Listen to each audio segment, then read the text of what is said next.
Amigos queridos, um bom domingo a todos.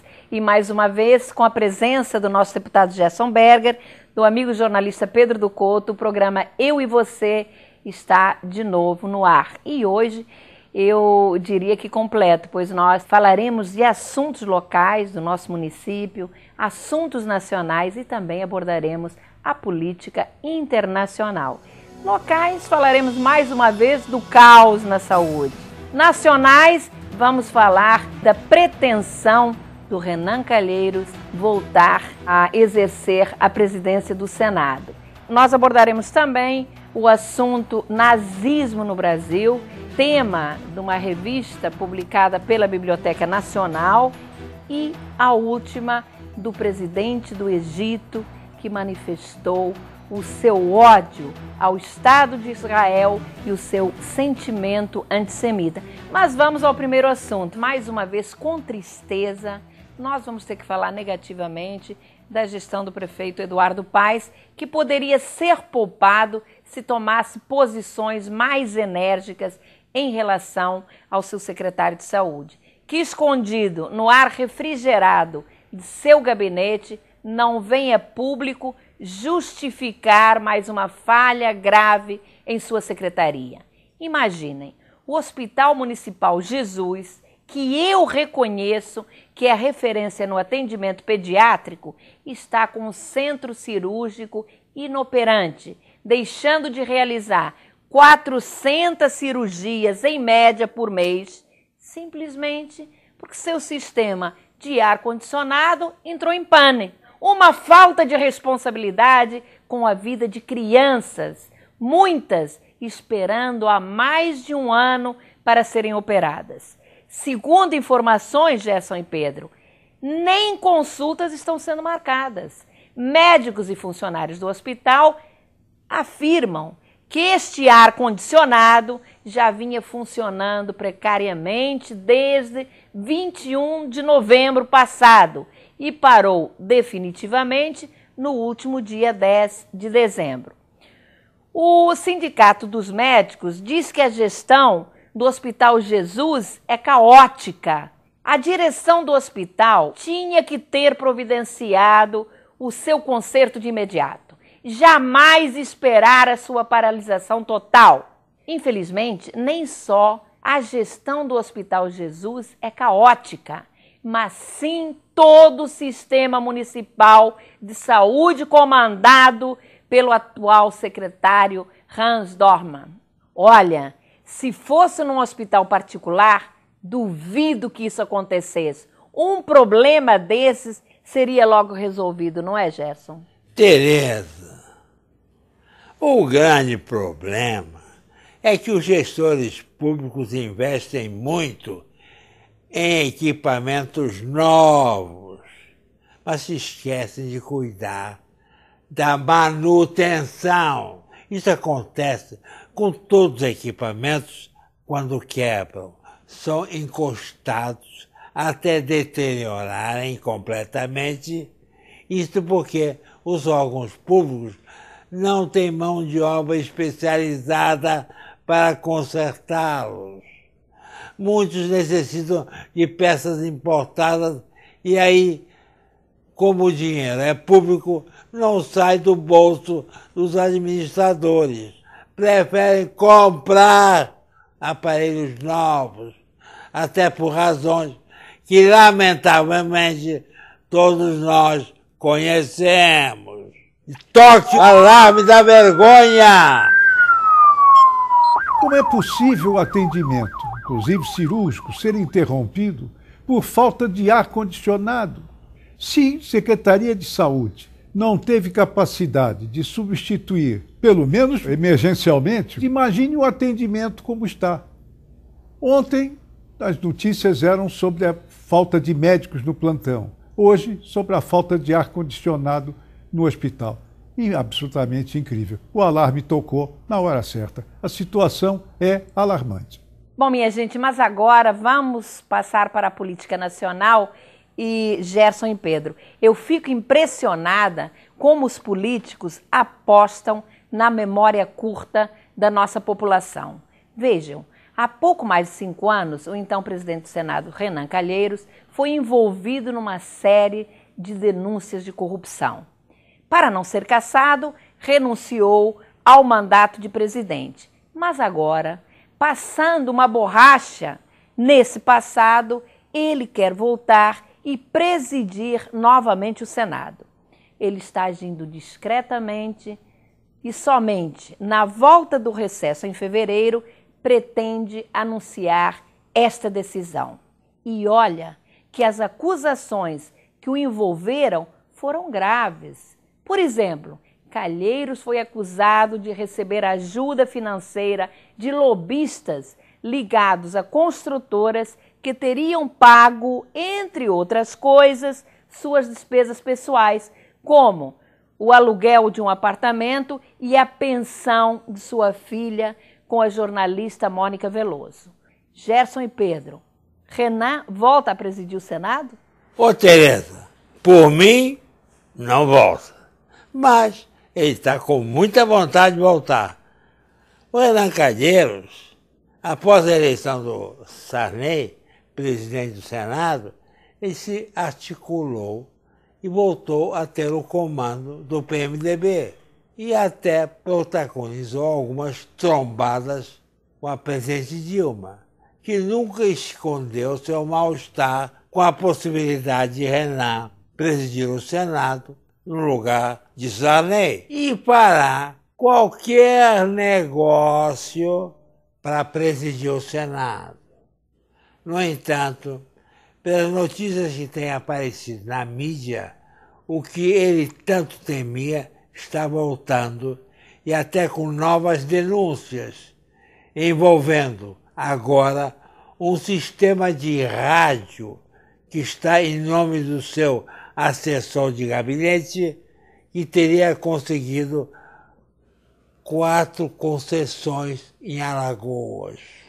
As trapalhadas são muitas e envolvem também seu filho, Renan Filho, que diz ser dono de uma emissora que está em nome do funcionário do pai, Carlos Ricardo Santa Rita, lotado no gabinete de Calheiros desde 2008. E mais, em 2007, o senador foi acusado de usar laranjas para esconder uma suposta sociedade de rádios em Alagoas, que veio a público. E ele negou. Mas parece que a situação é a mesma, pois o sistema alagoano de radiodifusão, que aparece na declaração de bens entregue à Justiça Eleitoral por Renan Filho, está registrado em nome do tal funcionário Santa Rita e José Carlos Pacheco, e não em seu nome. Talvez, por não ter a esperteza e astúcia do pai, o jovem Renan Filho tenha dito o que o pai não gostaria que ele dissesse. Nosso alarme da vergonha está de prontidão e aguardamos os acontecimentos. Se Renan assumir a presidência do Senado, ele vai tocar alto e bem forte. Antes, vamos ainda fazer um apelo. Renan, preserve, por favor, a imagem do Senado, pois seu filho já melou tudo. A atrapalhada foi geral. Simplesmente porque, pela Constituição brasileira, deputados, senadores, aqueles que têm mandato, não podem ser concessionários de emissoras de rádio e de televisão. Agora, eu acho, Gerson, que o Renan Calheiros não vai atender o seu apelo. Ele vai em frente, está com o apoio do Sarney, está com o apoio da maioria do PMDB, tentou se articular em um outro nome e sugeriram ao senador Luiz Henrique Santa Catarina, que é do PMDB, que disputasse a eleição, porque o cargo, como você disse, pertence ao partido. Mas o Luiz Henrique não aceitou. Então, surgiu uma candidatura de oposição do senador Randolfo Rodrigues. Mas essa candidatura me parece que não pode enfrentar a de Renan Calheiros. Eu acho que, infelizmente, ele voltará a presidir o Senado do país. Pedro e Gerson, que tristeza e desmoralização para o Senado voltar a ter Renan Calheiros como seu presidente. Mas, minha gente, saindo de Brasília, na semana passada falamos aqui no programa sobre a revista de História da Biblioteca Nacional, que chegou às bancas esta semana e que mostra o nazismo no Brasil no período em que o integralismo viveu seu apogeu, ou seja, na década de 30, pregando e assimilando as ideias de Hitler e toda aquela onda autoritária. Vejam, a capa da revista mostra 21 militantes nazistas no Rio Grande do Sul, vestidos com fardas integralistas, posando à frente da águia alemã que conduz a suástica. Ladeando a águia estão os pavilhões do Brasil e do Terceiro Reich. Estas imagens, hoje, já não nos transmitem um impacto tão chocante, talvez até pela distância que nos separa daquele tempo. No entanto, temos a convicção, Pedro e Gerson, de que estes fatos devem ser sempre lembrados para jamais serem repetidos. Na verdade, o partido nazista se infiltrou na região sul do Brasil através de alemães natos e seus descendentes, que expandiram o projeto ideológico e partidário do nazismo por nossas terras.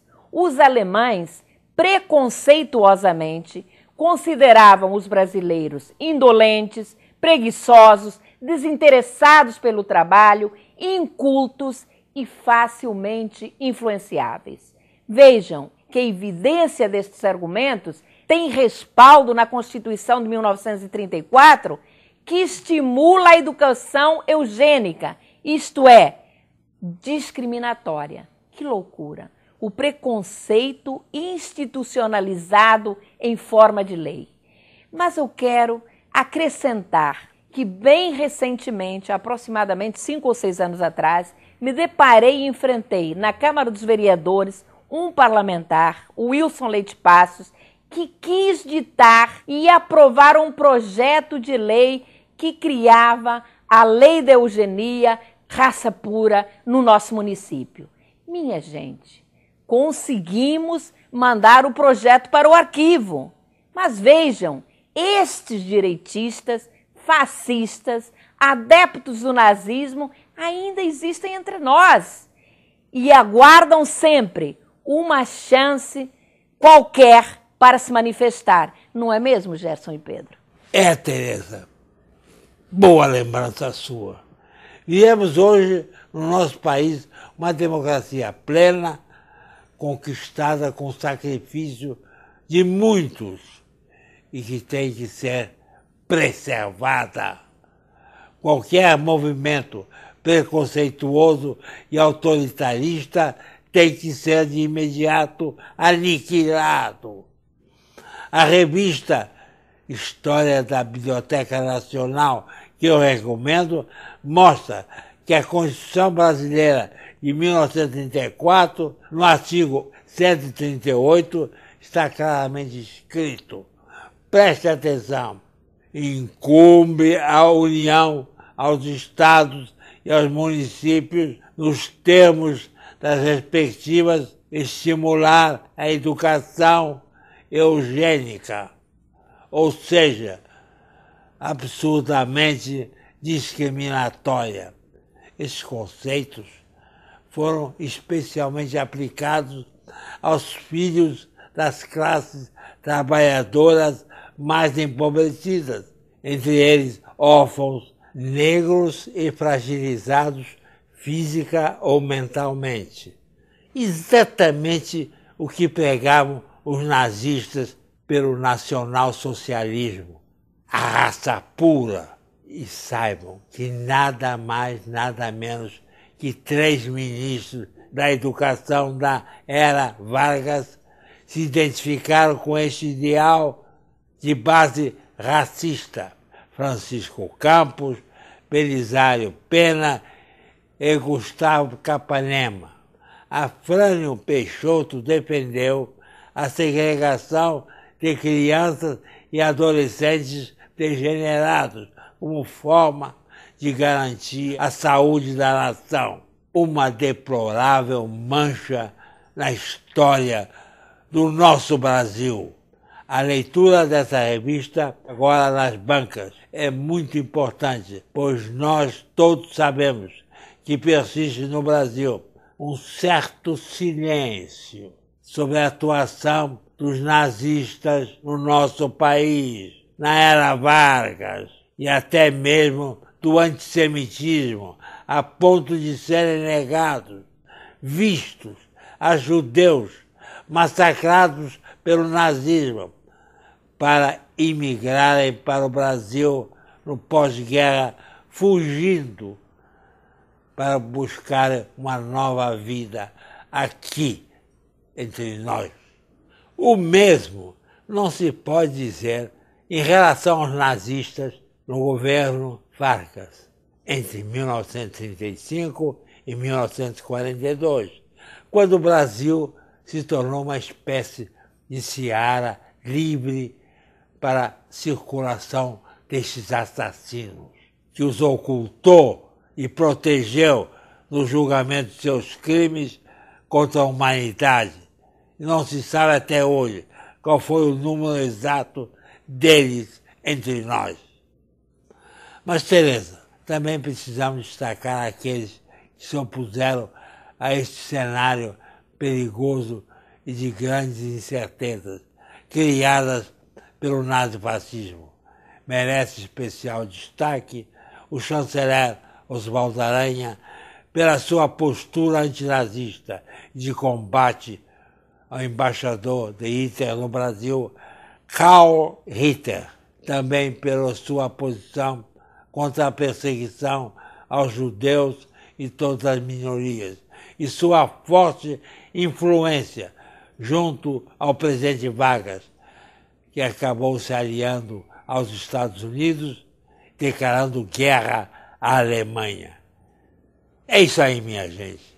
A história tem que ser estudada e relembrada sempre. Holocausto nunca mais. Exatamente. Em 1942 foi quando Vargas foi obrigado a declarar guerra à Alemanha. O braço do nazismo aqui era o integralismo.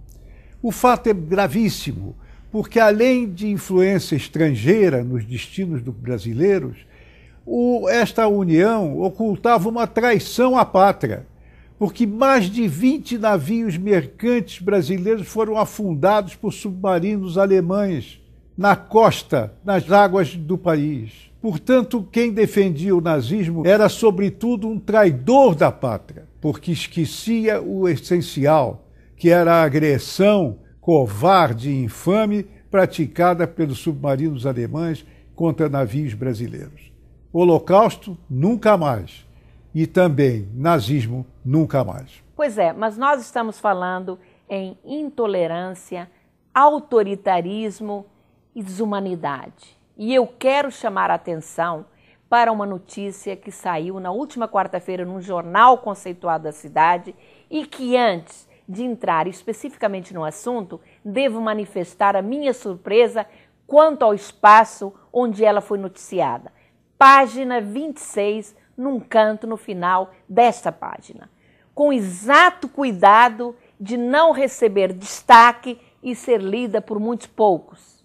O mesmo não acontece quando ocorre algum conflito entre Israel e o povo palestino, ou até mesmo algum grupo terrorista.